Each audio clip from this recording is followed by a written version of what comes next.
নাবালিকাকে অপহরণের অভিযোগে গোতাপাড়া থেকে গ্রেপ্তার এক ব্যক্তি। শুক্রবার দুপুরে ধৃতকে 3 দিনের পুলিশ হেফাজতের নির্দেশ দেন কান্দি মহকুমা আদালত।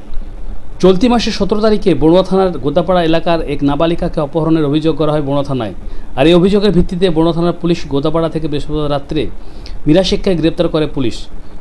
ওই নাবালিকাকে উদ্ধারের জন্য ধৃতকে শুক্রবার দুপুরে 5 দিনের পুলিশ হেফাজতের আবেদন জানিয়ে কান্দি মহকুমা আদালতে তোলা হলে বিচারক তদন্তের জন্য 3 দিনের পুলিশ হেফাজতের নির্দেশ দেন।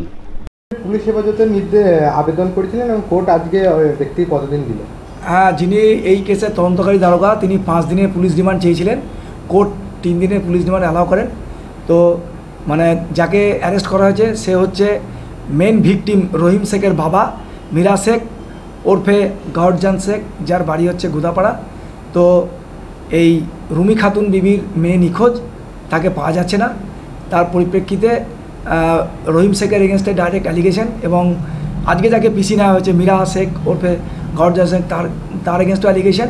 তো তার পরিপ্রেক্ষিতে পুলিশ ওই নাবালিকাকে উদ্ধার করার জন্য 5 দিনের প্রেয়ার করে কোর্টের কাছে পুলিশ রিমান্ডের।